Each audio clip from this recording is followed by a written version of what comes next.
Welcome to your Canadiens Connection on Rocket Sports Radio. We are proud to be the trusted source for all things Habs for more than a decade. This is the Canadiens Connection Podcast.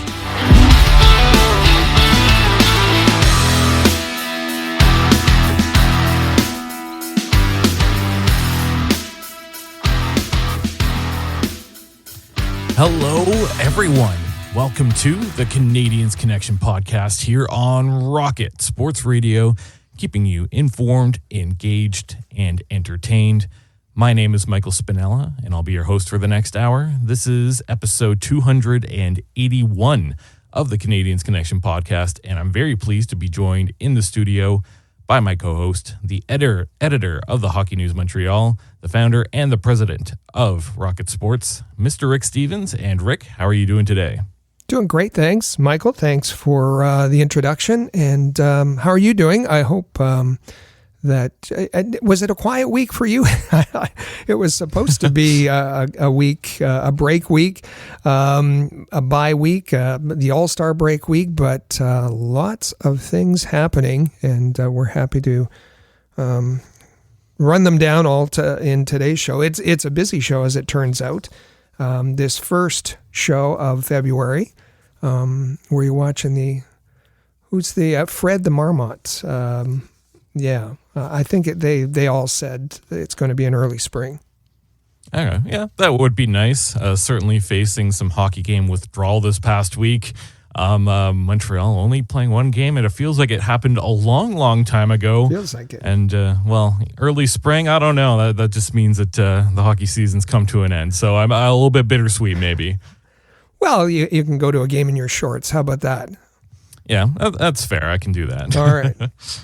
But like you said, very busy show that we have lined up today. We'll take you through everything Montreal Canadiens from this past week. Some big roster news. We'll talk about the prospects, and then some big news coming out from the NHL. And then segment 2, we'll take a look into that Rocket Sports Mailbag. It's been a little while since we've taken questions from our listeners and viewers, so very excited to get to that. We have a nice mix of different perspectives. And then in segment 3, we'll turn it back to our listeners for the Have Your Say segment. Our Canadiens Connection question of the week is, now that Monahan has been traded, which veteran defenseman should be moved first, Savard or Matheson?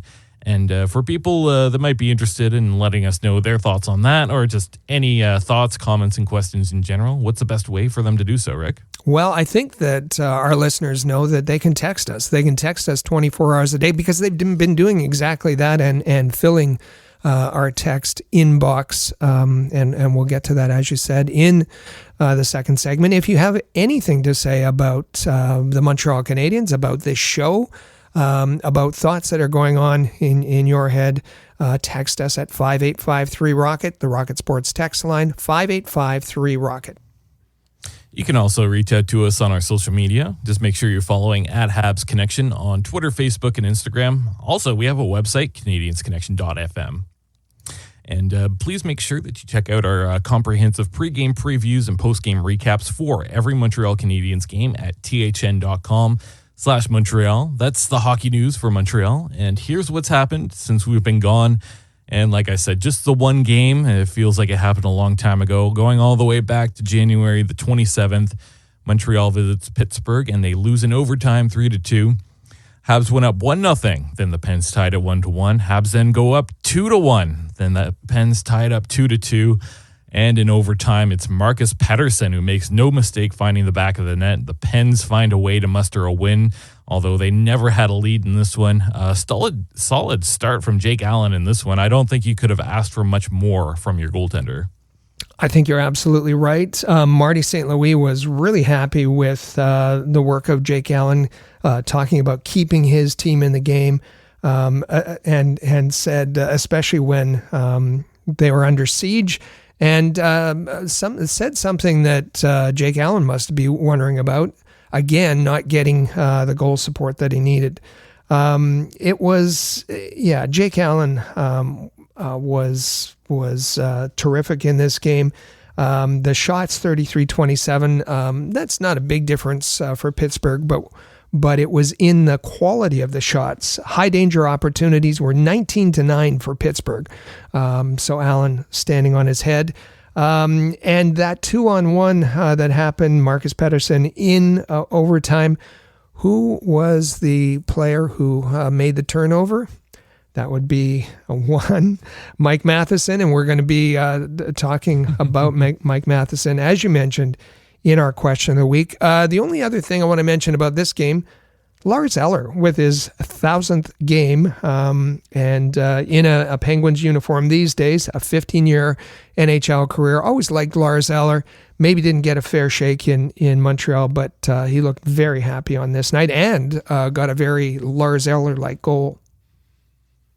So the Canadiens' record now 20-21-8. That's 48 points and 26th in the NHL. Currently, they have a 2.6% chance of making the playoffs, currently on a 79-point pace. Make sure that you check out the Habs Notepad. Habs headlines and feature articles and game day posts appear regularly at thn.com/Montreal. That's the hockey news for Montreal. Taking a look at roster news, lots of big news. Starting off, the Canadiens placed Nicolas Beaudin on unconditional waivers for purpose of terminating his contract. The team and the player mutually agreed to move on here. Beaudin spent the last 2 seasons with the Laval Rocket in the AHL, scoring 2 goals and adding 29 points in 55 games. Yeah, he easily cleared waivers, and the contract was terminated. It's best for both the team and the player. Nicolas Beaudin, through his agent, had complained about his ice time and said, "Play me or move me," and so the Montreal Canadiens accommodated. He had a hard time getting in the lineup this year, given that the Arbor was down. Logan Mayhew's having a terrific season. Matthias Norlinder, there just wasn't room for him. So he's moved over to the Czech League and will be playing for Sparta Praha. A bit of a minor transaction. Lucas Condotta was loaned to the Laval Rocket. He spent 2 games in the NHL and failed to get on the score sheet. I don't think he contributed too much in general, not getting a ton of minutes and playing on that 4th line. With the Canadiens being on break, this made sense to get Lucas Condotta back to Laval where he could play in games and contribute. Given the roster changes, you may see Lucas Condotta back, or maybe it's another center like Mitchell Stevens this coming week. And as you said, the Sean Monahan trade went down this past week. He moves on to the Winnipeg Jets in exchange for a 1st-round pick in 2024 and a conditional 3rd-round pick in 2027. I think a pretty good return for the Montreal Canadiens. The Jets add to their center depth, adding a much-needed veteran within that forward group, and I think he's going to be a great fit there. If you're Montreal, I think you got pretty much what you asked for. This was the right move at the right time. If you hold on to Monahan any longer, there's more risk for injury, so I'm glad this is done. The first big move for Kent Hughes leading up to that trade deadline. I expect that the first team to come with a 1st-round pick to Kent Hughes. It was Hughes was anxious to get this done. And the news about Lindholm being traded to Vancouver earlier in the week, both general managers, Cheveldayoff and Hughes, said that triggered the accelerated discussions on Monahan. There is one less commodity on the shelf, and so the Jets, who were definitely in on the Lindholm negotiations, went with their plan B, and it's a great plan B, and I think a really good fit for the Winnipeg Jets. The kind of player he is, the way he can contribute up and down the lineup, good with their younger players. The Jets have trouble on faceoffs. He'll probably be the Jets' best faceoff guy immediately. He can help out on the power play and the penalty kills. So really good. A fit for Winnipeg, and listen, this was going to happen. I think there was little question it was Darren Dreger a few weeks ago who reported that there was a wink and a nod, a handshake kind of deal at the beginning of the season when Sean Monahan signed with Montreal, that he'd come on a bargain deal, and it was a bargain deal, and that made him easier to move for Kent Hughes. There was a deal that if the Canadiens were not in playoff contention, and if they weren't intending to sign him to a long-term contract, that he would be moved to a contender. And that's exactly what happened. We played the clip a couple weeks ago on the show of Kent Hughes being asked that question in his mid-season review, and he, as we said at the time, he danced around it a bit, but you knew that that deal was kind of in place. So this, I think, there was, when the Lindholm trade happened and it included prospects, and I think there was some expectations that the Canadiens would be getting prospects back. If you know anything about Cheveldayoff, in his deals, he'll give up picks but not prospects. So I think that this was good value. The Canadiens are going to get a late first round pick, probably in the bottom 6. The Jets are going to have an early second round pick from the Canadiens, so it's fine for them. And I think the key here is, and I should say about that conditional third round pick, the condition is that it happens, and it doesn't happen until 2027, if the Winnipeg Jets win the Stanley Cup this season. What are the chances of that? Currently, the odds on the Jets winning the Cup, 5.4%. So 95% chance that they don't get the third round pick. Why would Hughes do that? Well, I think so he can say in the media that he got multiple assets, and especially in light of what Vancouver gave up for Lindholm. He looks a bit better rather than if it's just a stark one pick. He's got multiple assets, maybe, and there's a little likelihood that doesn't happen. For me, the real big win for Hughes in this is that he isn't retaining any salary. Now, the Jets can afford Monahan and can probably afford to add to their defensive depth as well with their cap space. But the fact that Kent Hughes didn't have to retain any salary, it's not so much that they can't afford it on the cap, it's those retention slots. And we've talked about this before, that Kent Hughes has already used up, you're allowed 3, he's already used up 2 of those retention slots, 1 for Joel Edmondson, 1 for Jeff Petrie. He only has 1 left. And as he said in the press conference, he wants to be able to use that other retention slot either in a trade of one of their other veterans, or in playing a third-party broker, taking on salary like he's done before. So I think all in all, Canadiens fans should be pretty happy. I know that fans are not happy to see Monahan go, and that leaves some a big hole there, especially with the lack of centers right now. It's Jake Evans, it's going to be Kandata, Mitchell Stevens, whoever, along with Nick Suzuki, until Alex Newhook comes back, and Kent Hughes said that should happen sometime within the week. So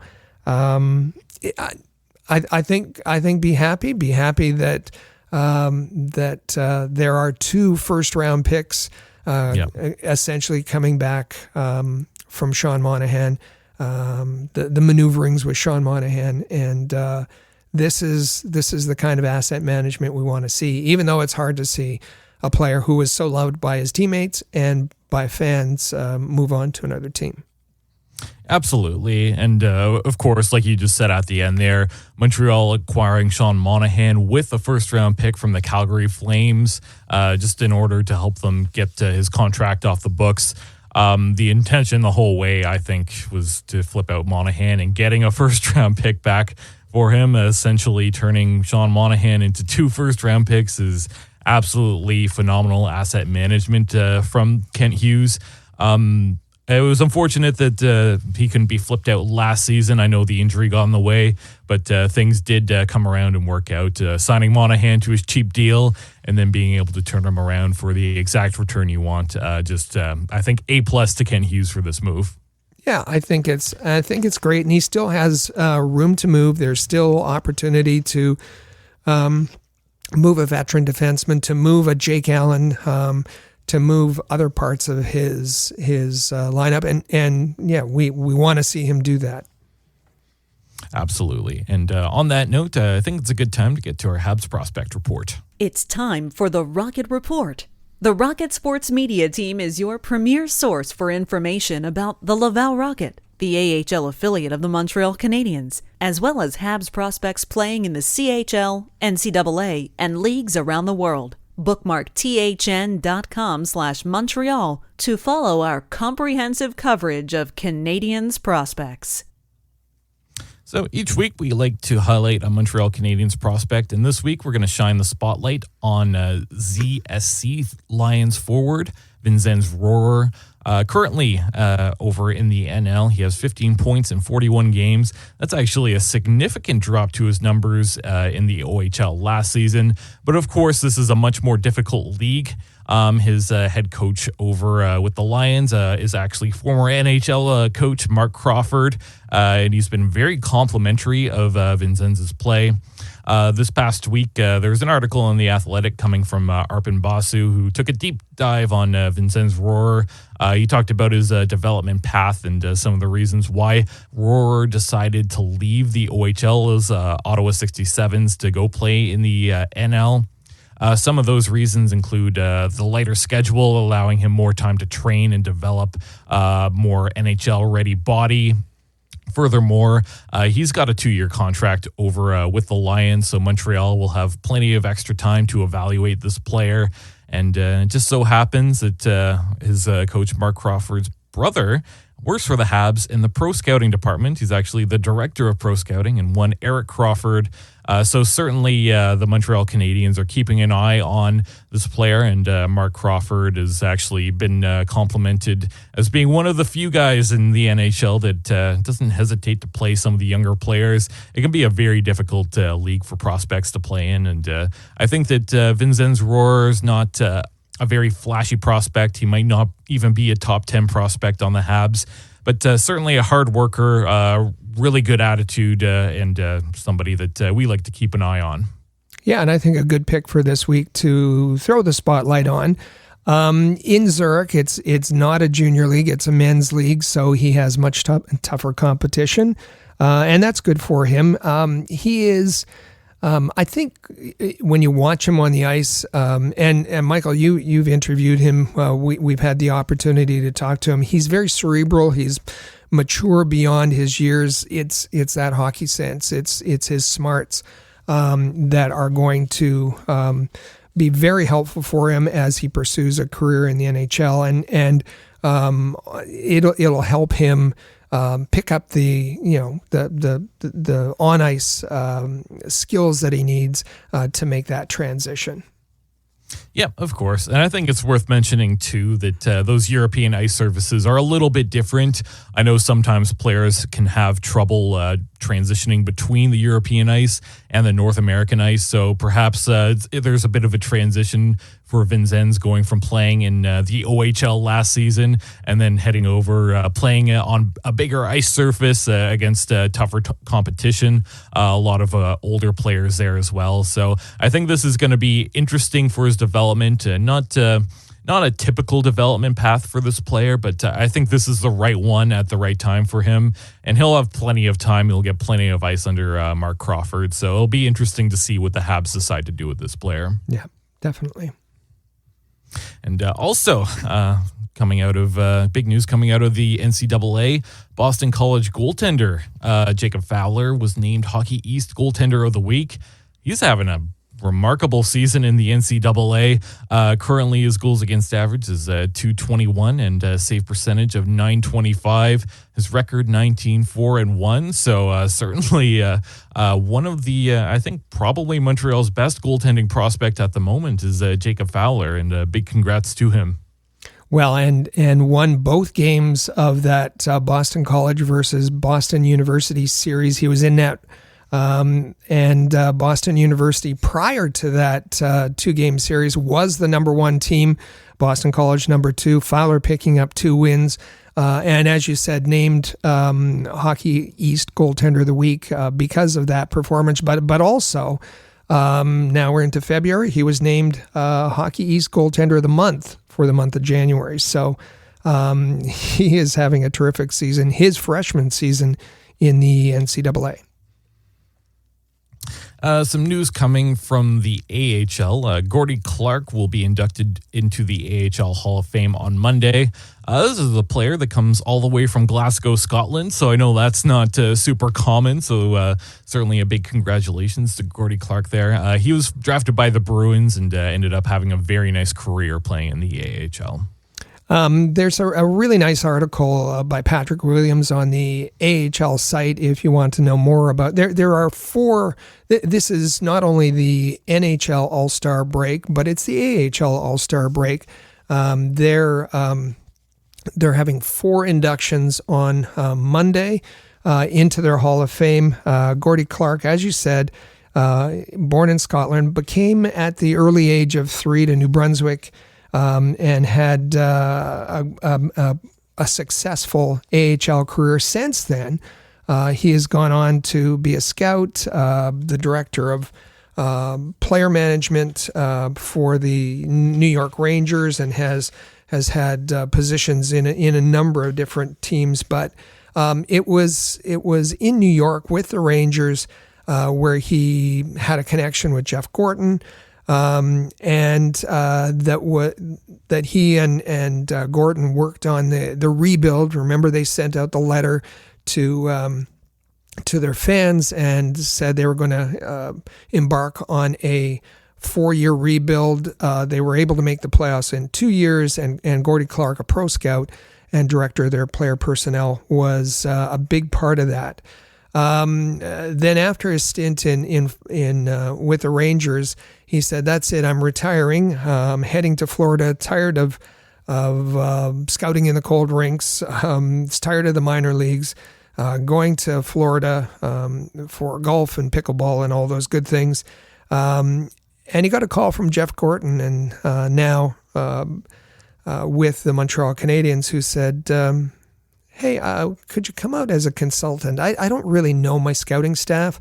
I trust you. Can you go out and give me an opinion on the Canadian scouts here and how the job they're doing?" Well, Gordie Clark went out and did some evaluation of internal evaluation, gave a positive report, said the Canadians had great scouts, and now he's working as a scout from time to time. Certainly when the teams go through Carolina, Florida, that Jeff Gorton wants him to have a look at, and a trusted ear. So he's working part-time as a pro scout for the Canadiens, and just a fascinating individual with a long career in hockey. It's nice to see that connection with the Canadiens, and then going to be into the AHL Hall of Fame on Monday. Absolutely. So like we say, big congratulations to Gordie Clark. So now let's take a look at the Laval Rocket and what they've done since we were here last. Going all the way back to last Saturday, January the 27th, the Laval Rocket went to visit Rochester, and they lose 7-4 in a very high-scoring game, 11 goals total. The Amerks scored 4 goals in the first period. Emil Heineman for the Laval Rocket did manage to score 2 goals, but it was not enough, as the Amerks seemed to just continue finding the back of the net with ease, scoring 7 total on the night. And then a couple days off before their next game as they come back home to host Utica. Heineman pots his third goal in 2 games, so he's having a pretty good week there. But the Comets did have a nice pushback in the third period, putting them ahead by 1 goal and sealing the deal with the 4-3 victory. And it wasn't until February the 2nd in which Laval was able to get a win, and they come back with a vengeance, winning 6-2 at home to the Rochester Americans. Back on top, Justin Barron has a 3-point night. Tough night in net for Rochester. The goaltender was Tokarski. He didn't look very good, and Laval's offense just kept coming on strong for a very convincing win there.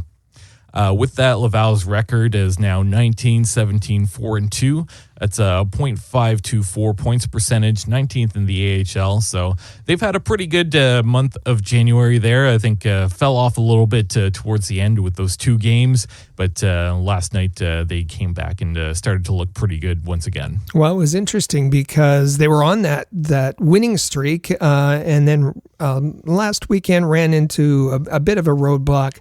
But Friday night, the game I was watching, and all you have to do is signal, okay, Sean Monahan's gone. There's Jake Evans. There's Nick Suzuki. Is there 2 spots available? Are there 2 center spots available in Montreal? And you saw Mitchell Stevens scored. Elias Anderson scored. Heinemann's had a great week.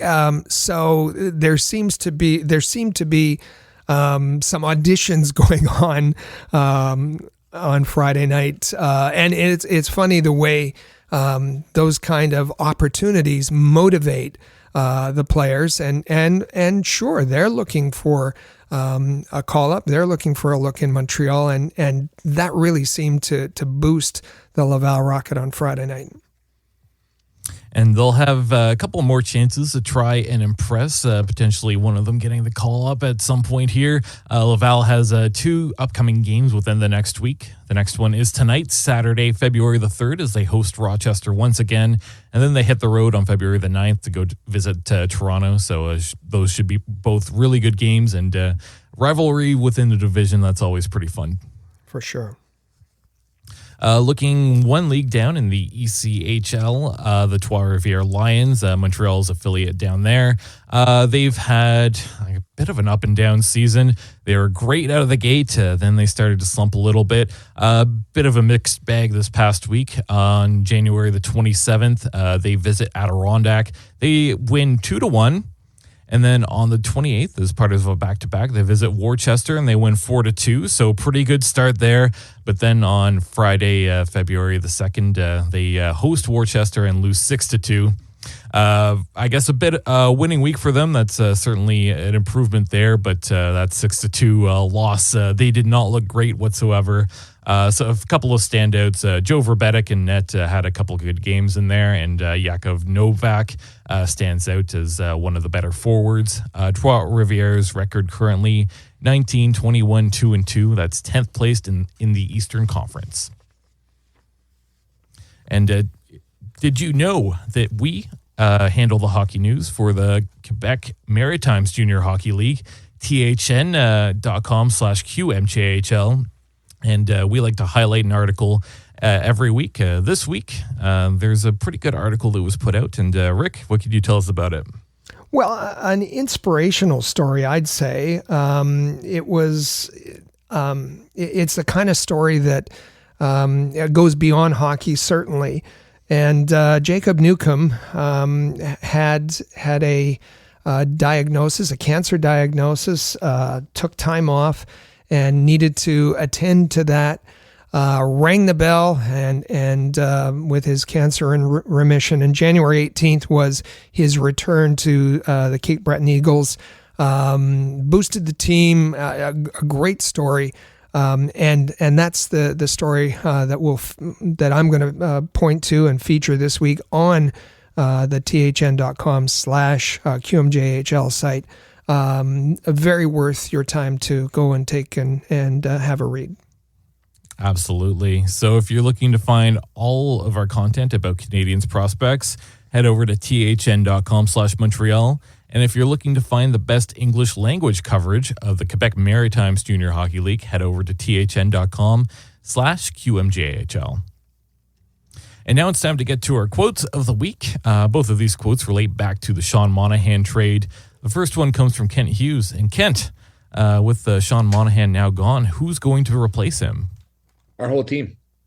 I don't think one player replaces Sean Monahan. If we look at the different ways in which he contributed to our team, from face-off to penalty kill to power play to leadership. So there's a lot of things that Sean brought to the table, and we're going to be looking for the group as a whole to step up. And I think that's part of a process of a group maturing and growing and taking, I think I may have mentioned this at one point earlier in a media availability, but it's part of a young group starting to take ownership of their future and of this team. Kent Hughes is right. He had said similar words, and that came at the beginning of the season when he said what was going to be different about this season. He said he would be turning the team over to the young core, and making sure that they were growing together and taking ownership of the team, and that the veterans would be the support aspect, the support players. But it would be the young core that was driving the team, driving the direction, taking ownership of the dressing room, of the bench, of the tempo on the ice, and so part of the rebuild is helping move getting assets back for the players that are moved. But also, moving these players out, so giving more responsibility and more ownership to the younger players, and I really like that. And I know that folks are concerned that you need leadership from your veterans. I don't know. I think you need veterans with experience to help support. But I really like that Kent Hughes has realized that this is a process of increasingly giving ownership of the team to the young core, and that's what happens when you move out a veteran, an important veteran like Sean Monahan. Yeah, and Sean Monahan, definitely someone that brings a lot of leadership. And Kevin Cheveldayoff had a chance to touch on what kind of leadership Monahan brings to the table. I think Sean's a player that can complement a lot of different players, and help, them grow their game. One of the things that, was really impressive about him when I was talking to the coaches, and, the coaches were doing their due diligence and watching, some extra film on him, was how he interacted with the young players. And, you watched him in Montreal, and how, he'd come back to the bench and he'd be talking to Cole Caulfield, or he'd be talking to Slavkovsky. And, you would see that kind of mentorship that, that he had, leadership, quiet leadership on the bench. And that's exactly what you wanted in pros. It's fascinating. Why would the Jets go out and bring in a player like Sean Monahan, and most talk about his goals or his success on the power play or face-offs, and all of those things, of course, are very important. But the other part of it is it has to be the right fit for the team and the personality of the team. And it's interesting that the Jets noticed Monahan's leadership, his quiet leadership. And you heard him say about the coaches doing their due diligence, which I'm sure they did, and I'm sure they watched tape. But also, what he didn't say was what happens when the Jets scouts, and in particular the assistant general manager, follow the Montreal Canadiens from their home games and then stop to stop. And those are the kinds of things that you don't see on TV. Those are the kinds of things you can only see from the press box. Is Monahan, when he goes back to the bench, what he's, who he's talking to, his body language. And in this case, it impressed Cheveldayoff that he was spending time with the younger players, a Caulfield or a Slavkovsky. And that's going to be important for the Jets, as they have younger players on their team as well. And it looks like, at least from the start, Rick Bowness, their head coach, has said that Sean Monahan will center the second line for the Jets, with Cole Perfetti, young player, and Nikolai Ehlers, two very offensively talented players, and Sean Monahan will get a chance to play with them, and there may be some changes in that as time goes on. But so you want a player for their skills, you want a player for their fit, you want a player for their leadership, and that's why they think, the Jets management thinks, that Monahan's going to fit in well with what they have and where they're going. And looking around the league, there was actually another trade for a two-way center that went down this past week. Perhaps a bit of a bigger name. The Canucks acquired Elias Lindholm from the Calgary Flames in exchange for Andrei Kuzmenko, a first-round pick and a conditional fourth-round pick in the 2024 draft, along with defensive prospects Hunter Bruskowitz and Yoni Yermo. Lindholm was probably the most sought-after center that was going to be made available leading up to the trade deadline here. More of a two-way guy than Monahan, but I think Monahan may be a little bit better offensively than Lindholm. That being said, I think Lindholm's going to be a great addition to that Vancouver team. Really bolsters their center ice there. And after this went down, like you said, I think that really paved the path for that Monahan trade to Winnipeg. What does Calgary get back? Well, of course, they get a lot of futures back, and one Andrei Kuzmenko, someone that was pretty good last season for the Vancouver Canucks. He put up a lot of goals this season, not so much. So Calgary could potentially make this, I guess, a redeemed asset and be able to flip that out, whether that be at the deadline or in the offseason. I don't think that Kuzmenko is someone that the Flames are going to be holding on to for the foreseeable future. And I think the Flames did a good job capitalizing on this trade, bringing in assets and moving on from someone that was unlikely to re-sign with them. Yeah, I agree 100%. And I think, you see a lot of names, a lot of pieces coming back to Calgary, but it's more quantity over quality. The quality, the main asset is that first round pick, just as it was with the Canadiens trade. And this was the trade that triggered the accelerated negotiations between Winnipeg and Montreal, because there were a number of teams looking for a center.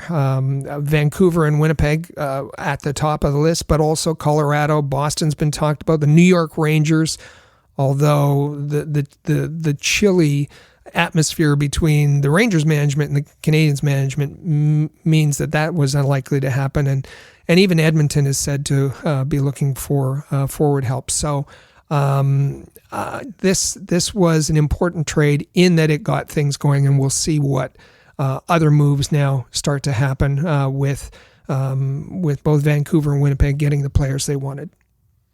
Absolutely.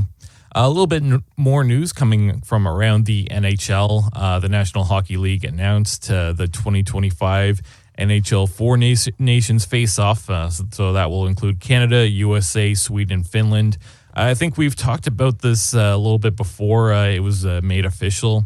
But it's a very small tournament, and I think I'm a little bit disappointed that some of the best players in the game, like David Pastrnak, Leon Draisaitl, will not be competing in this because their countries are not involved.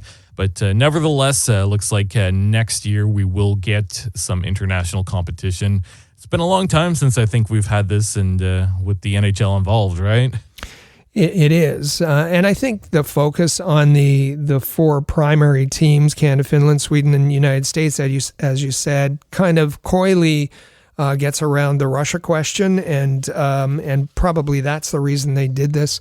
With setting this tournament for 2025, that means that there will be no NHL All-Star Weekend during the 2024-25 season. And on top of that, I guess the big news is that NHL players will participate in the 2026 and 2030 Olympic Winter Games. And finally, it's been far too long to think that the last time the NHL participated in the Olympics was when Crosby scored the golden goal. That's kind of crazy, isn't it, to think that how long that's been? Well, and you think of Olympics and Carey Price winning gold. It's going to be interesting to see by that point who's going to be the goaltender for Canada. That's going to be curious. 2026 is going to be in Italy, the Winter Games, and 2030 not yet selected. So we'll see how that all pans out. But this is something that the NHL players, the PA was pushing for. General managers and owners reluctant to send their players into a situation where they could a high level of competition and potentially be injured. But this was a priority of Marty Walsh, the new PA executive, and they finally got it done. Yeah, absolutely. So, in my opinion, if you want to grow the game more internationally, I think the best way is to send your players out to the Olympics. I know it's a difficult thing for some of the owners, and there's that risk of injury. But for me, this is something I'm super excited about. The All-Star weekend All-Star week is underway, and so far we've had the skills competition. And the big news there is Connor McDavid wins. Not a big surprise, I don't think. He won fastest skater, stick handling, shooting accuracy, and obstacle course events. So Connor McDavid once again proving that he is the most skilled and talented player in the league. This was, I thought this was pretty good. I was watching the Laval game live, so I tuned in to the replay of the skills competition, and I think they got it right for a change. There was no goofy, gimmicky kind of events with shooting with the Vegas fountains going or the golf club. None of that. It was NHL skill, and it was reduced to the NHL's most skilled players, the best 12 players, and then they kept narrowing it down until they had 6 finalists. It was terrific. Pasternak, one-timer. Yeah, that figures. Fastest skater, McDavid. Georgiev was the best goaltender. He took home $100,000. And then Connor McDavid was the overall winner, as you said, the events that he was best in, and he took home the $1 million prize, which I think really motivated these players. And rather than the talk in this was about the players who were excluded and wanted to be in, and last minute replacement was Matt Barzal, really wanted to be there. And we remember previously it was about Ovechkin doesn't want to go, and the league fined him for not going, and it was all negative and punishment and all. This was exciting. This was players wanting to be there, wanting to perform. Yeah, I understand that some Canadiens fans wanted to see Nick Suzuki in the passing event, but they picked the players who were the most skilled overall and featured them. Cale Makar was second overall to McDavid. Austin Matthews was third. Great for the hometown Leafs crowd. I thought it was very well done. The only issue is, now there's going to be no All-Star game next season. So hopefully they remember what went well and build on that. Yeah, absolutely. And with that, I think it's a good time to take our first break on the show. We'll hear a brand new message from our sponsors, DraftKings, and then we'll get to our Rocket Sports mailbag. Stay with us. This is the Canadiens Connection podcast here on Rocket Sports Radio. Looking for a super offer for Super Bowl 58? DraftKings Sportsbook has you covered. New customers can bet on the big game and turn $5 into $200 instantly in bonus bets. Now, whether you want to go all in on the Niners or the Chiefs, or maybe you're going to make a parlay that kind of splits the difference between the two, you want to download the DraftKings Sportsbook app now and use code THPN. New customers can bet $5 to get $200 instantly in bonus bets, only on DraftKings Sportsbook, an official sports betting partner of Super Bowl 58, with code THPN. The crown is yours. Gambling problem? Call 1-800-GAMBLER or visit www.1800gambler.net. In New York, call 877-8-HOPE-NY or text HOPE-NY 467-369. In Connecticut, help is available for problem gambling. Call 888-789-7777 or visit ccpg.org. Please play responsibly. On behalf of Boot Hill Casino and Resort in Kansas. 21 plus age varies by jurisdiction. Void in Ontario. Bonus bets expire 168 hours after issuance. See dkng.com/football for eligibility and deposit restrictions, terms, and responsible gaming resources.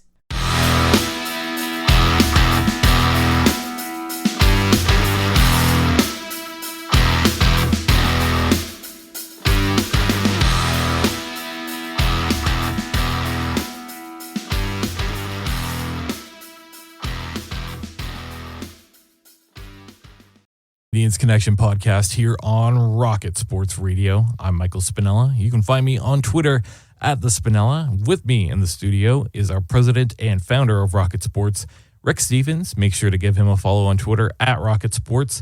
You can also follow this podcast on Twitter, Facebook, and Instagram at Habs Connection, and check out our website, canadiensconnection.fm. And just a little reminder here to make sure that you are subscribed to the Canadiens Connection podcast in the player or on your favorite podcast episode. That way you never miss a single one of our episodes. And as we were talking about the All-Star break, the All-Star break provides a little bit of an opportunity for us to evaluate the Canadiens and recognize their best performances so far this season. And with that, the Hockey News published an article on Friday titled Montreal Canadiens Midseason Awards, and it was written by our very own Rick Stevens.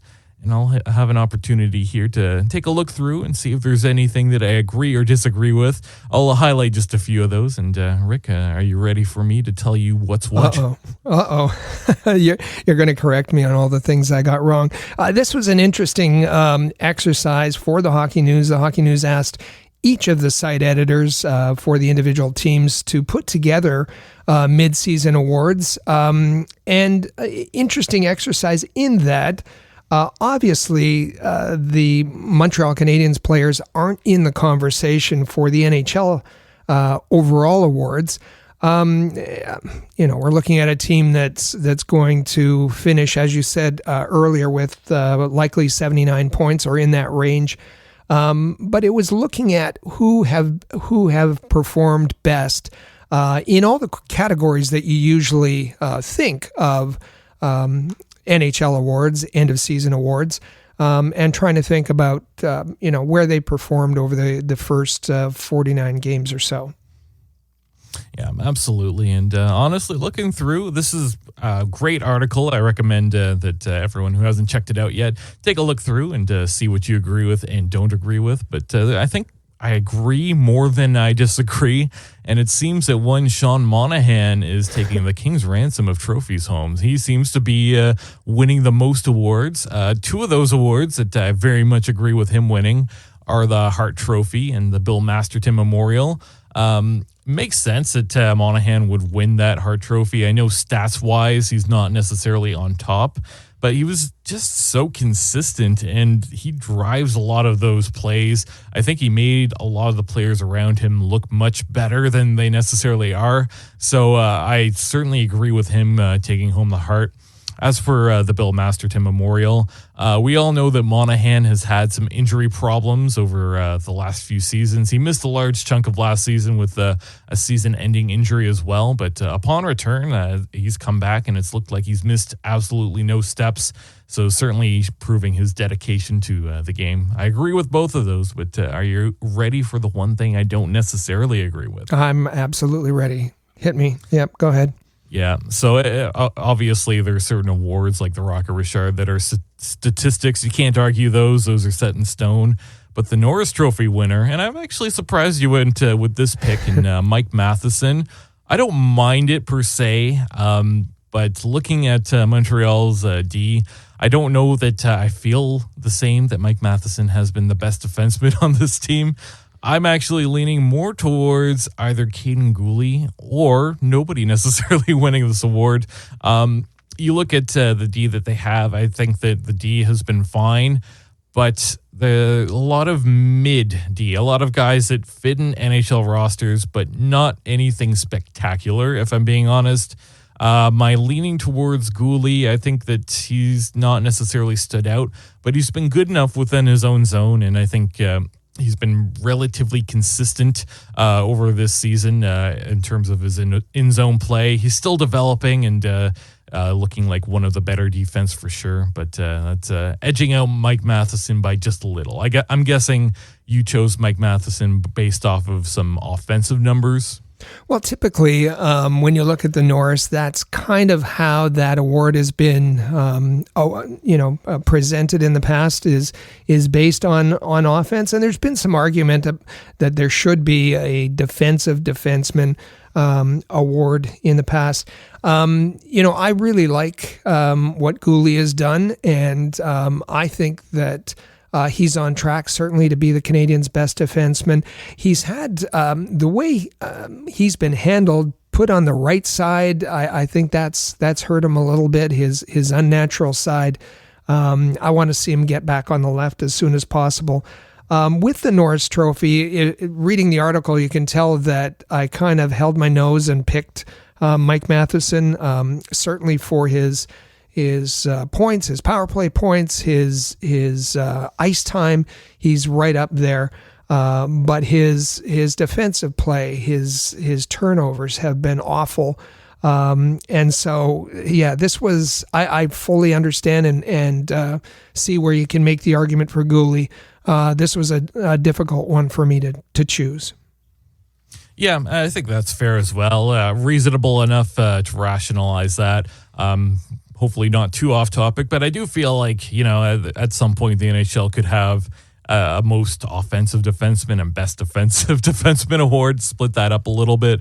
But I don't mind the pick of Matheson. Like I said, I feel like there's not been anything spectacular, and it's just my preference of Gooley being the best defenseman on this team that really kind of edged that out, in my perspective at least. And speaking of defensive defensemen, how about defensive offensive players? And we know there's a separate award for that. That's the Selke.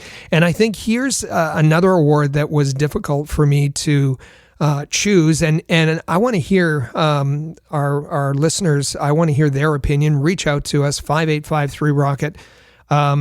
For the Selke winner in this exercise, I picked Suzuki mainly because I think he's improved his defensive game a lot.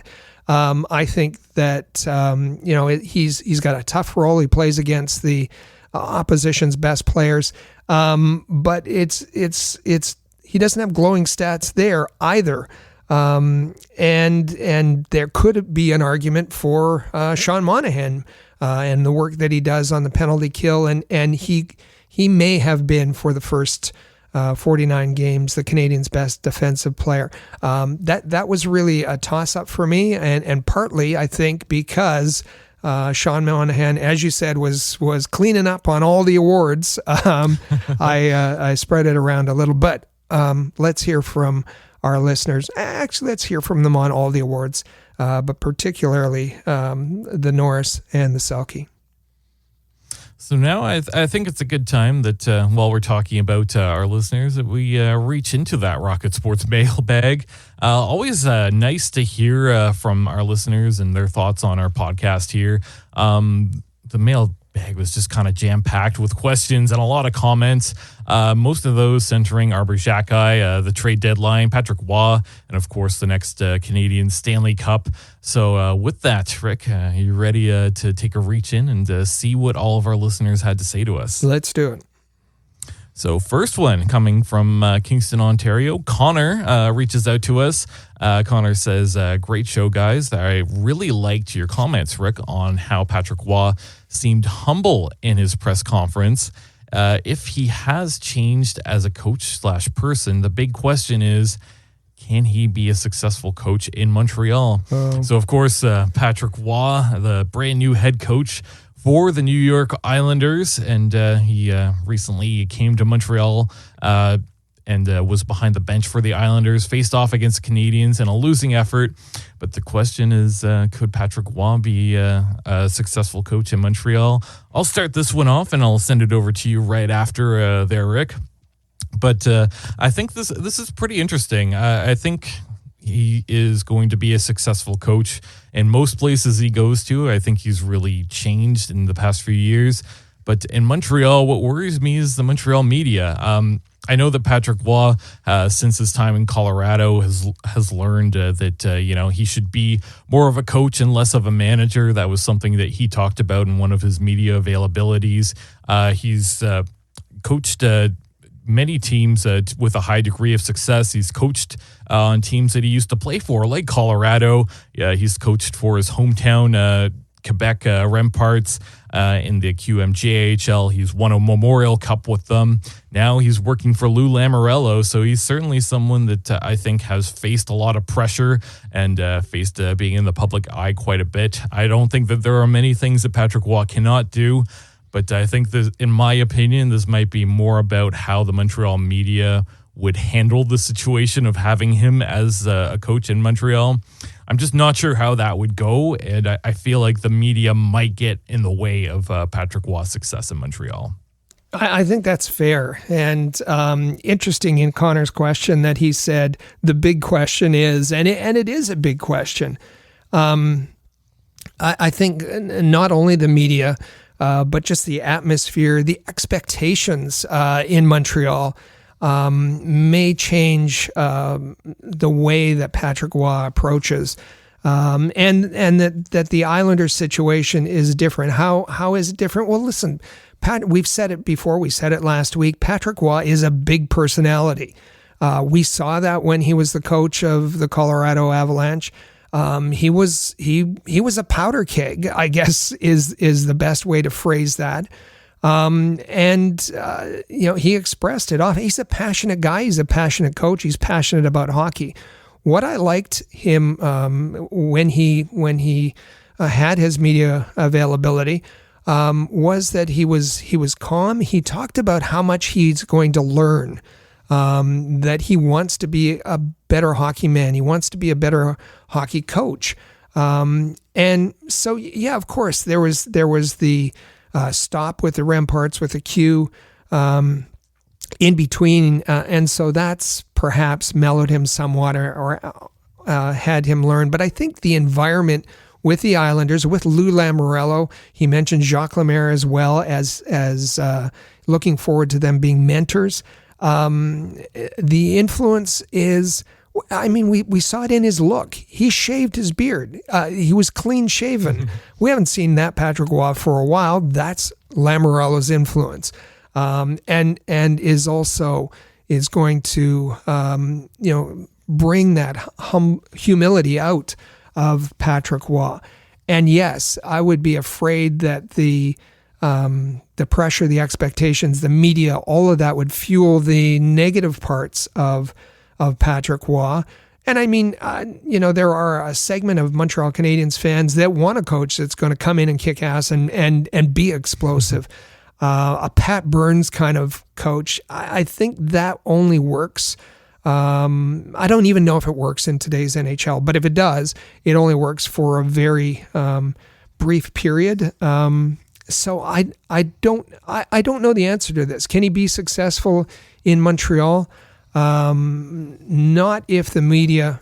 Look at what's happened with the expectations, the overzealous praise of a Montembeault, or the way the media influences the way the coaches react.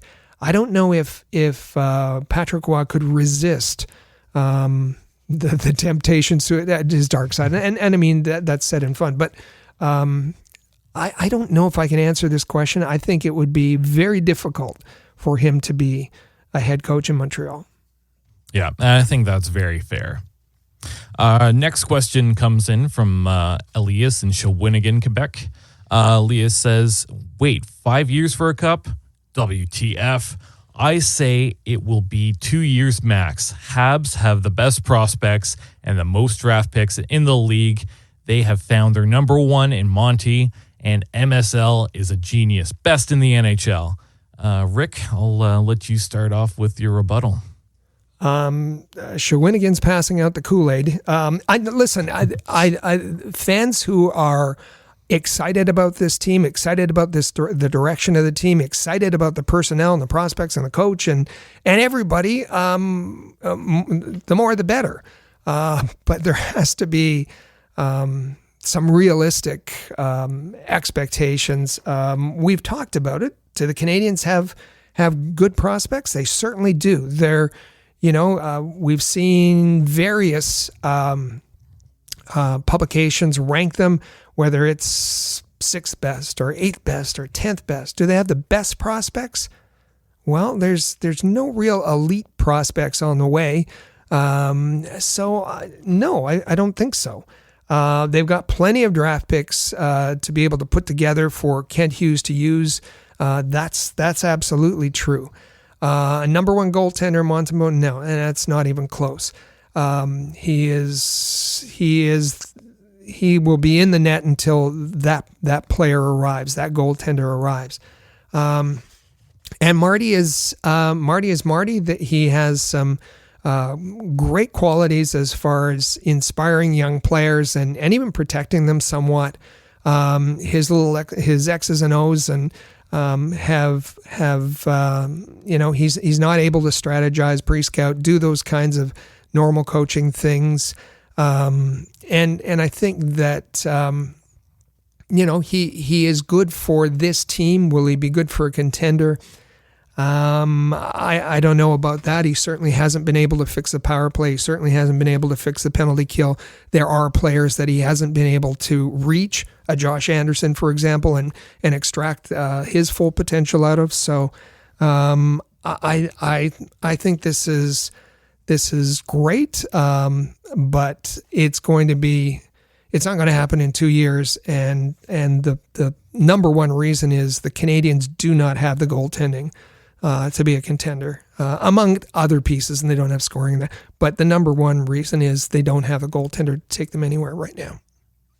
Yep, I agree with that. At the end of the season, that will be 3 missed playoffs in a row. I think they just need time to develop prospects too. And although they have a lot of intriguing prospects, like you said, I think they could be top 10 in terms of prospects in the NHL. But there's no guarantee that all of these guys are going to turn out. And they also need time to be able to turn out. You don't want to rush these guys into situations where they can't succeed. Having a lot of draft picks is great. Also, it's not something that I think necessarily moves the needle at all because, again, you need time for these draft picks to turn out. You need proper scouting. You at some point you need that firepower within your prospect pool.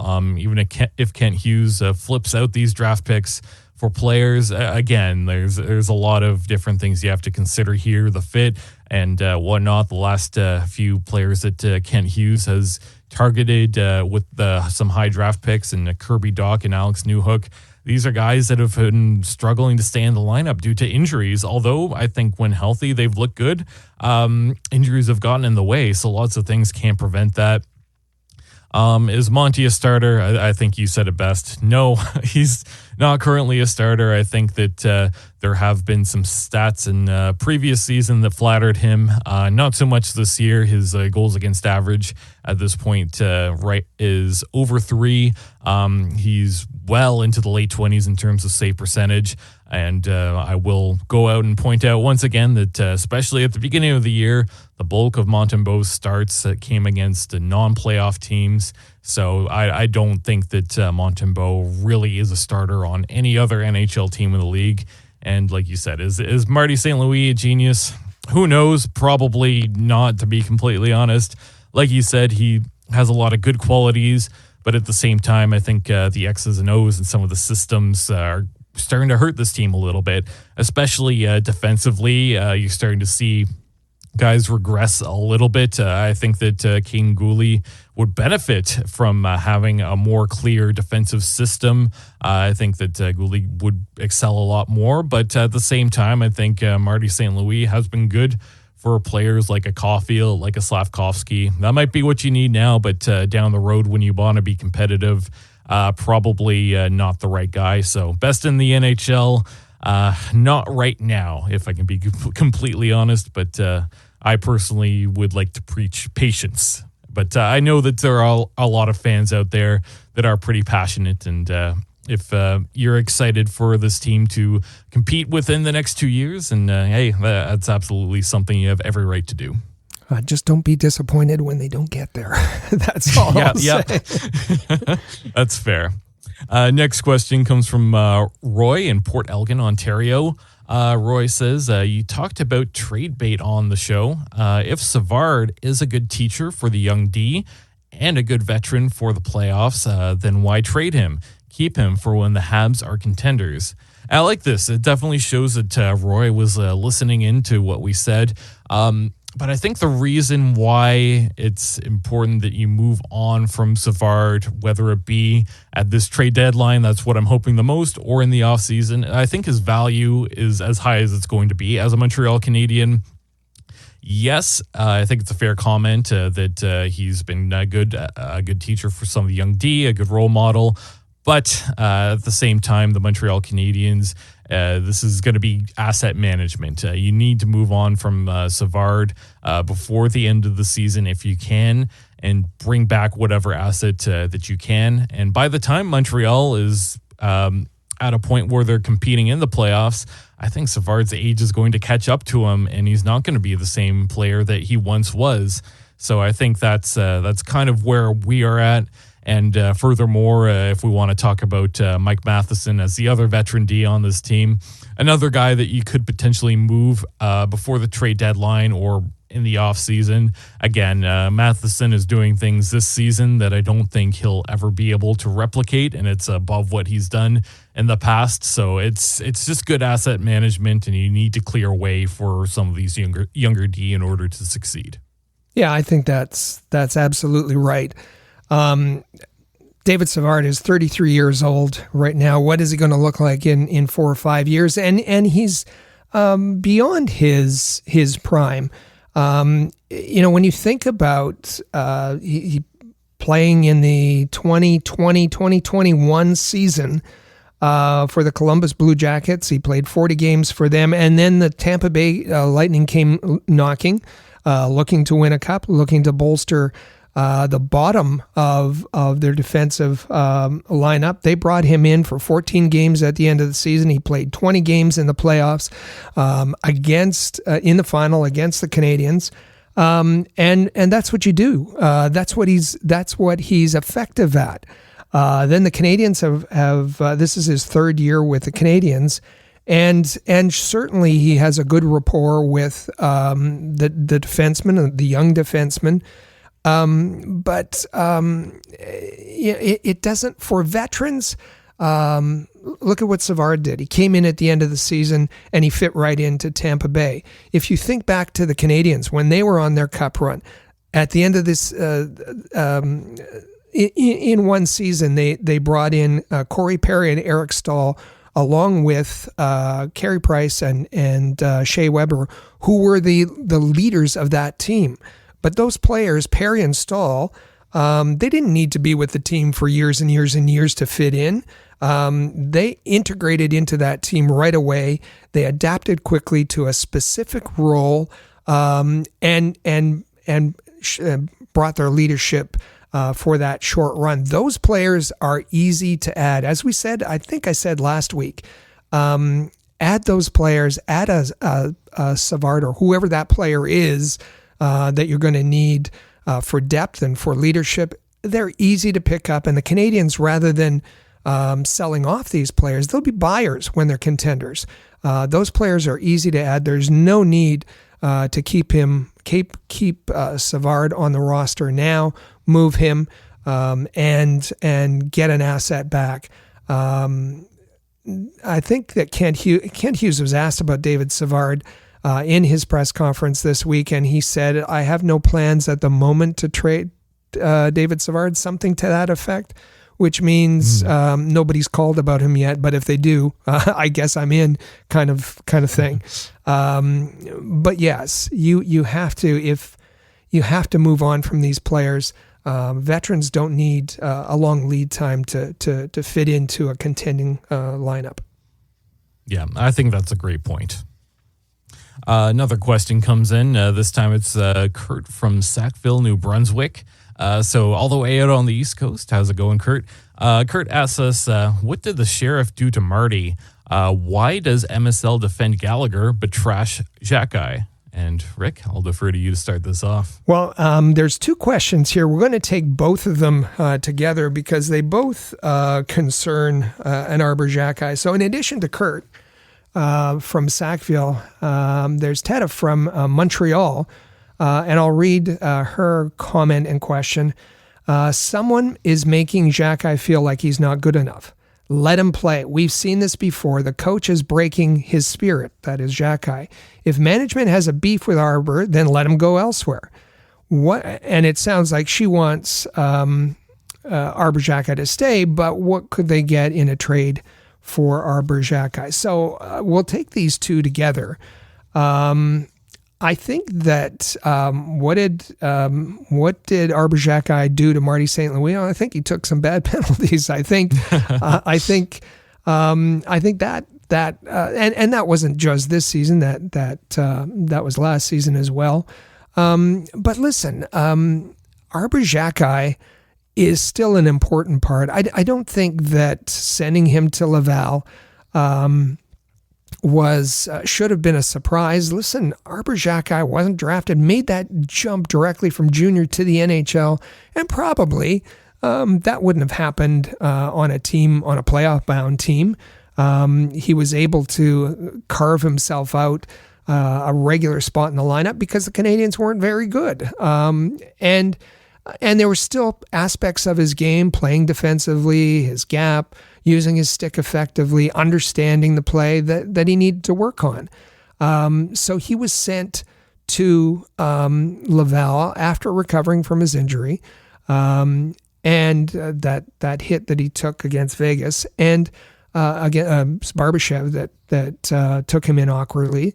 But was he sent just to Laval to rehab after his injury? No, of course not. He was sent to Laval to work on specific things. The Canadiens took that opportunity, and especially with Jayden Struble playing so well.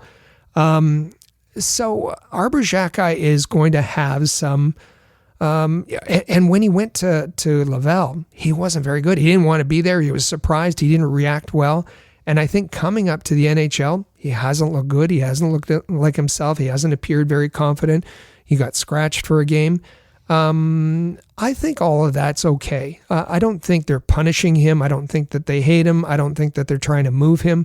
I think that they like him very much. In fact, there was news that because he was sent to Laval, that Elliot Friedman reported that Philadelphia had reached out and was told flatly that Xhekaj is not available, not interested in talking about a trade. So what could they get in a trade from? We're not going to entertain that because Arber Xhekaj is an important part. He's a unique piece for this team.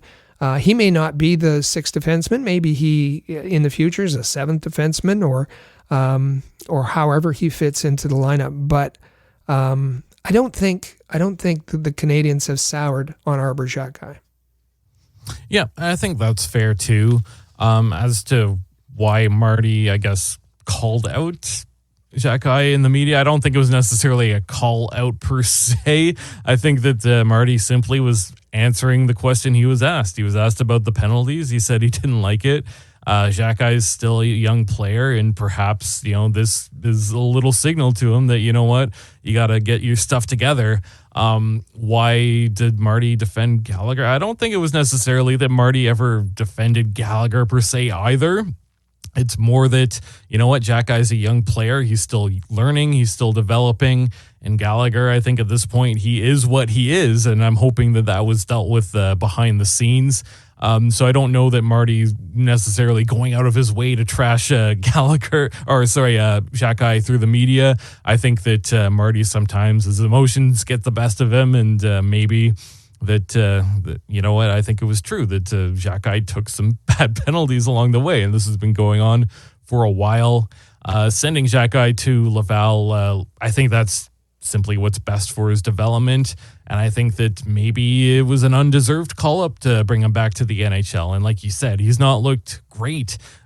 He was a scratch for a game. I think that if the team wants to do what's best for Xhekaj, I think you have to commit to leaving him in one place. I just don't think that this up and down and him trying to adjust his game is what's going to work for his development. So if you want to commit to having Xhekaj in Laval, I think that's great. You do that. You let him play in Laval, develop his game.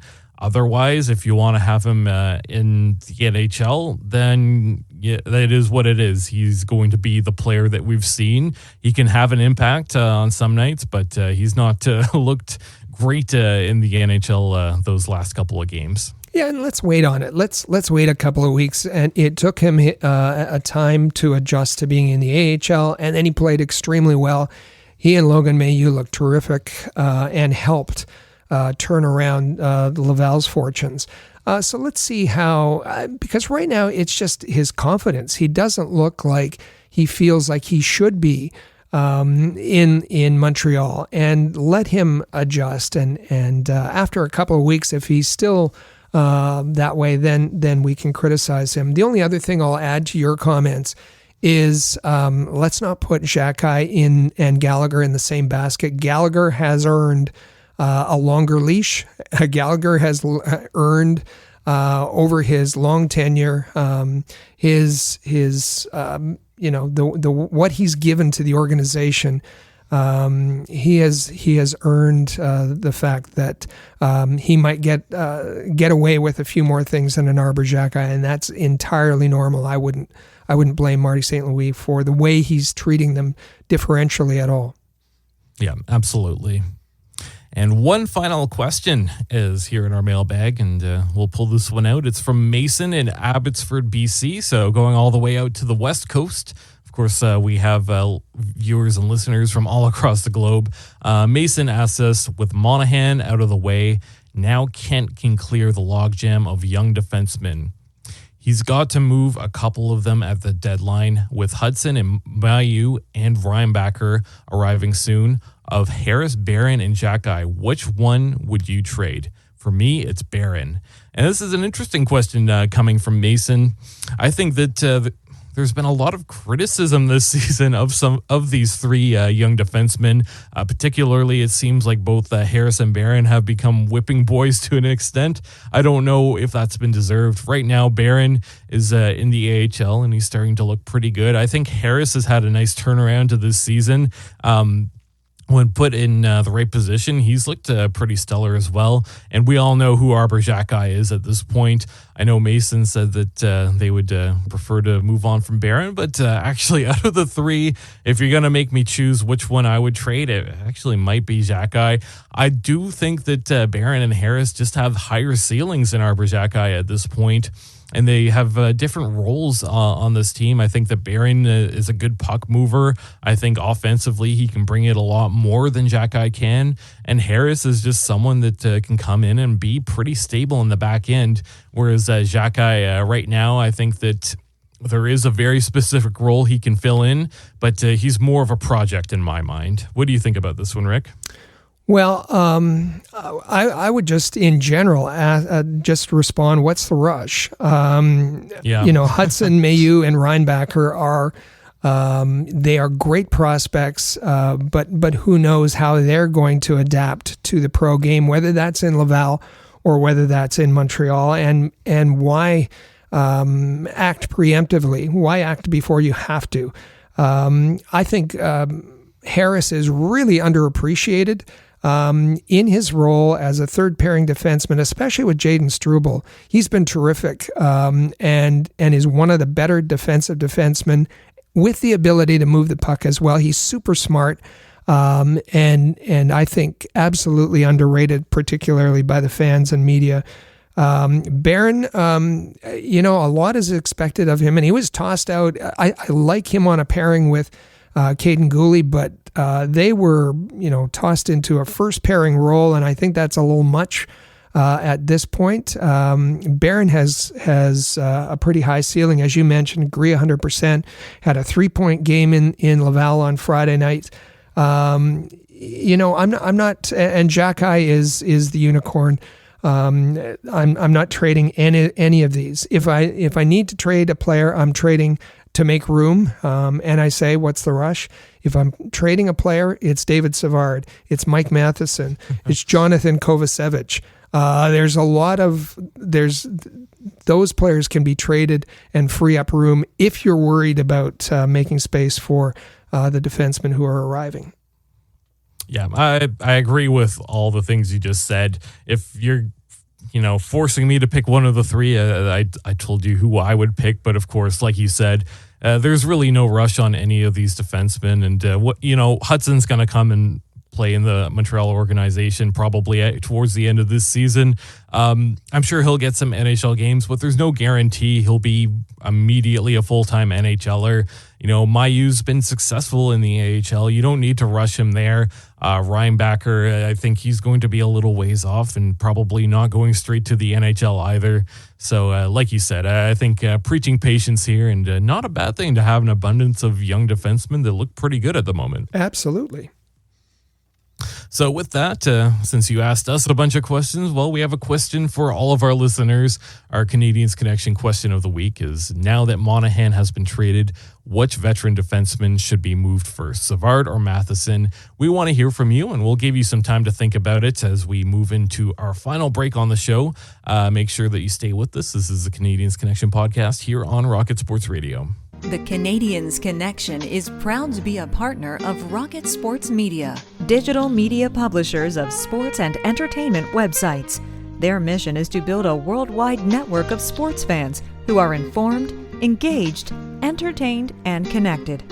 Learn more about RSM, its team, and its portfolio of brands at rocketsportsmedia.com.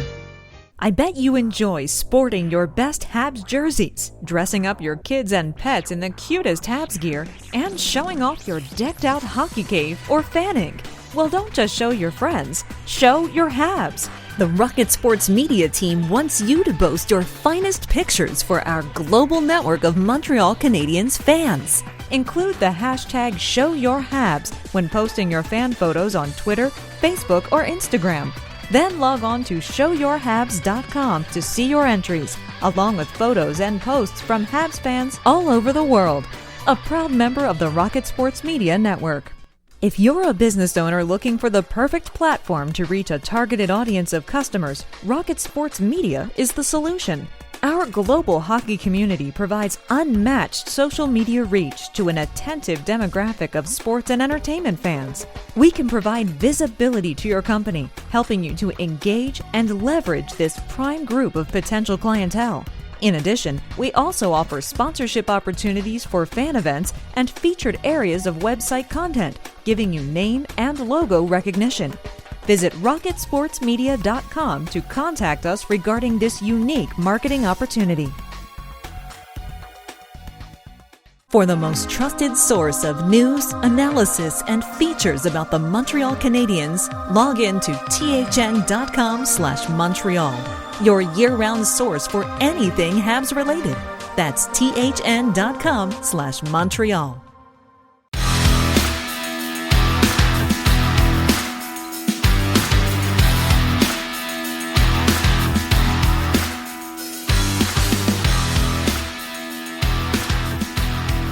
Welcome back to episode 281 of the Canadiens Connection podcast here on Rocket Sports Radio. You can follow at Habs Connection on Twitter, Facebook, and Instagram, and you can check out our website, canadiensconnection.fm. Also, feel free to text us anytime via the Rocket Sports text line, 5853-ROCKET. That's 5853-ROCKET.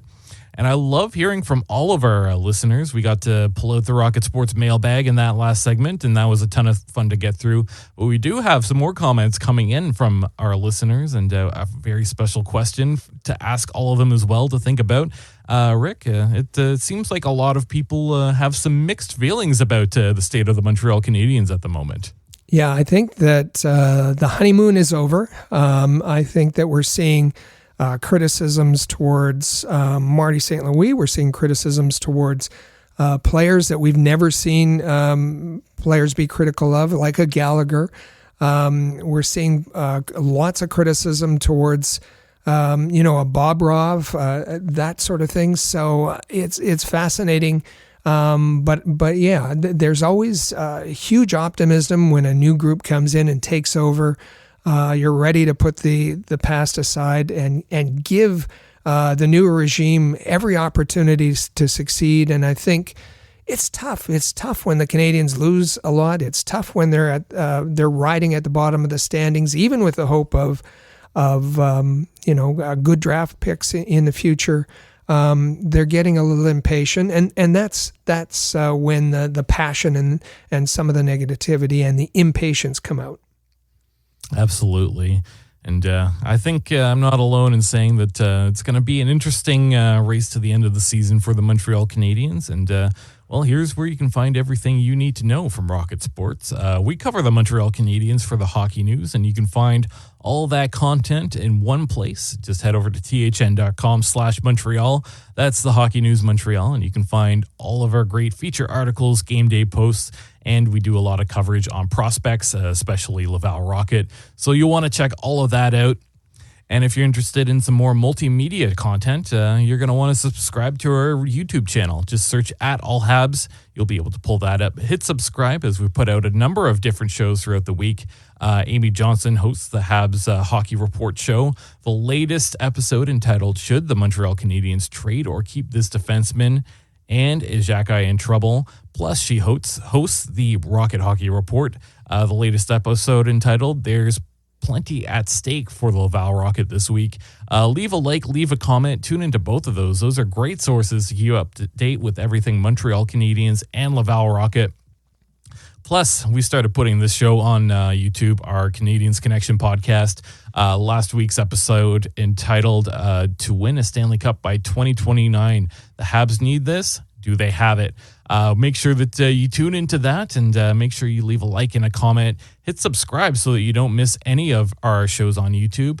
And we have a reason for you to also hit that notification bell, because we started doing live stream watch-alongs on YouTube for different Montreal Canadiens games.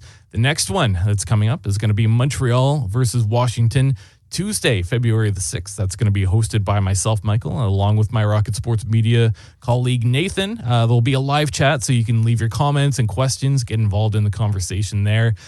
Plus, we'll have live commentary. We'll have all sorts of Montreal Canadiens discussions to get through. Make sure that you hit subscribe on our YouTube channel. Hit that notification bell. That way you know whenever something new is coming out. That's the next game. That's the next game that you'll find the Montreal Canadiens on ice. Is Tuesday, that game against in Washington against the Capitals. And how does it work? It's easy. What is a live stream, a watch along?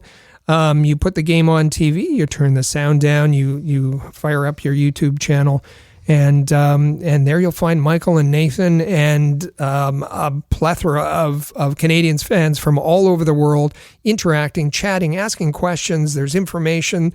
There's reaction. It's just a ton of fun.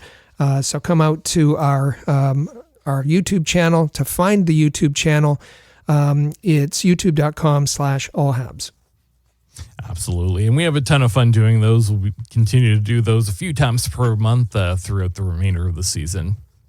And while you're subscribing to everything, make sure that you're subscribed to the premier Rocket Sports Radio podcast on your favorite podcast app, the Canadiens Connection. We also have a website you can check out with every single episode, canadiensconnection.fm. So if you like what you're hearing today, hit subscribe. We're here every single Saturday, and we want to give you the best Montreal Canadiens content. We are your inside link to the Montreal Canadiens. And with that, I believe we have a Rocket Sports team announcement. There might be some interest in some potential new contributors. Well, listen, if you're out there and you hear about the kinds of things we're doing, on YouTube, on our podcast with the Hockey News, the partnership with the Hockey News, the partnership with Hockey Podcast Network, and you say, how do I get involved? Michael did the same thing. Nathan did the same thing. He approached us and said, I want to get involved. How do I get involved? And it's a great team that we have, and we talk hockey every day. We get along well, and there's opportunities to write about the Montreal Canadiens, to be involved in the podcast, in the YouTube channel, on social media in many different ways. If you're passionate about the Montreal Canadiens, if you have talent, if you can be objective, we're wanting to hear from you. So reach out to us. You know that we have an email address, hello@rocketsportsmedia.com. Send us a text at 5853-ROCKET and just say, listen, I'm interested in getting involved and being a contributor for the Hockey News Montreal, or we're also looking for talent who like junior hockey, particularly the QMJHL. We have a QMJHL site, thn.com/QMJHL. We operate that for the Hockey News. So if you're a fan of junior hockey, you're a fan of the Montreal Canadiens, if you're a fan of hockey in general, reach out to us and we'll help you get involved. Absolutely. And looking forward to hearing from everyone. So don't hesitate to reach out if this is something that interests you. Now it's time to get to our Canadiens Connection question of the week. And to all of our listeners, we ask, now that Monahan has been traded, which veteran defenseman should be moved first? Savard or Matheson? We want to hear from you. The Rocket Sports text line is 5853-ROCKET. And Rick, I'll just get you to repeat that email once again, because I know sometimes people have a little bit more to say. For sure. You can reach out to us via email. And the email address is hello@rocketsportsmedia.com. Absolutely. So looking forward to hearing from everyone. And throughout the week, we get lots of text, tweets, comments. And this week, we're going to highlight a couple of comments from our YouTube channel. We lightly edit these just for a little bit of clarity. But this first one comes from GLAKANFTW on YouTube. And in response to last week's episode entitled To Win a Stanley Cup by 2029, the Habs need this. Do they have it? What they had to say is 2029, LOL, management has already trying to fast track a rebuild with many. Now, players like Newhook and Doc, we gave up 2 firsts and a second to get 2 very average players. Then the coach is playing old vets who will not be around come 2029. So, not giving the ice time needed to young players so they can actually get better. I got news for everyone that thinks this team will get there. Nick and Cole will not get any better. They are $8 million second line players. Sure, there are odd nights where we can compete, but the best of 7 for first line gets destroyed by all contending teams' first lines. That means second and third lines with less ice time have to make up the difference and be better most nights. But that means asking lesser players to score with consistency to make up the difference. Sure, when 2 teams have equal powered first lines, the second and third lines can make a difference, but you need to have 2 elite forwards to lead the first line. And that's a very well thought out comment. I enjoyed reading through that. And it's true that Montreal certainly does lack a certain amount of firepower. What did you think about this one, Rick? Well, it's fascinating because, as we know, Jeff Gorton, Kent Hughes have said they wanted to accelerate the rebuild. So they're not building in the usual way. They're taking some of their picks and bringing in young players. He mentions Alex Newhook and Kirby Dach, giving up a lot to bring in those players. But it asks the question whether it's a Newhook or Dach or Suzuki or Caulfield. Where are the elite players? Where are the players who can compete effectively with the first line of other teams, and I think it's a fair question to ask, and we don't know the answer to that just yet. Whether this experiment is going to whether work out and pay off, it hasn't so far. Mostly given to the injury situation, in particular Kirby Dach and Alex Newhook. But I think, and he also points out, he or she points out that, there are nights where the Canadiens look good and can compete, but we need to prepare for the playoffs, and that's a 7-game series, and that's where you're going head to head every night. You can't just have, a fortunate night or a night where everything's firing in the same direction and look good. There's a lot more work to do, and in this person's opinion, the Canadiens are not yet close. Yeah, I think that's certainly a fair comment. And Rick, we have one more comment from YouTube to read out. Yeah, and again, this is last week's podcast was, can the Canadiens win a Stanley Cup in the next 5 years? Both on our podcast platform, on all the podcast apps, and on YouTube. This one comes from Jeff Nuri, 3425. Jeff says, the Canadiens shot themselves in the foot when they made the team better right away by acquiring Dach and Monahan in the first year of the rebuild. If they didn't do those moves and didn't pick up Monahan, they would have easily had either Bedard, Fantilli, or Carlson. Then the following year, they could start to wheel and deal and try to make the team better. We could have had Slav in 2022, an elite center, the ones he mentioned, in 2023, and a top D-man in this year's draft, 2024. We know that the 2024 draft is heavy on defensemen, not so much forwards. Jeff goes on to say, then you do whatever you want to find the right chemistry and vets to round out your team. Instead, we are still missing that first round 1A, 1B center, and I'm not sure where we'll find it. I do think that they still have the ability to be a good team in the near future, but not an elite team, not top 4 or 5 in the league. The only way we can be an elite team is if Dach is able to become that 1A, 1B center, as well as Slav, Reinbacher, and Hudson all reaching their full potential. The chances that all 4 happen simultaneously is quite low.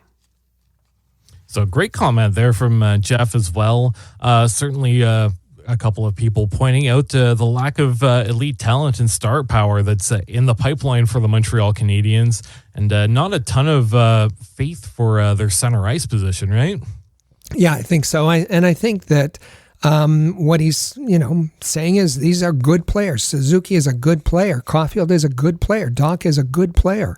But when you're in a rebuild, when you're at the bottom of the standings, you should be able to reach out and grab that elite talent that's going to change your franchise.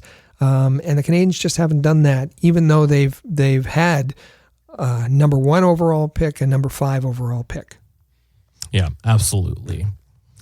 So with that, we'd like to remind everyone that we have a Montreal Canadiens game coming up next week. The next game out of the All-Star break is going to be Montreal versus Washington. And a little reminder that you can check that out for our Rocket Sports live stream on YouTube. Just you can find us youtube.com/allhabs and join Nathan and myself to have a lot of fun on that stream. And with that, I think that's going to be a wrap for us today. Thank you all for tuning in and listening. Make sure that you're subscribed to the Canadiens Connection podcast in the player or on any of your favorite podcasting apps. You can also share it on social media if you like what you heard. Enjoy the week. We'll be back here next Saturday, February the 10th, for another great episode. Thank you for listening to the Canadiens Connection podcast here on Rocket Sports Radio. Click subscribe so you never miss an episode of Canadiens Connection. Follow us on Twitter, Facebook, and Instagram @Rocket Sports.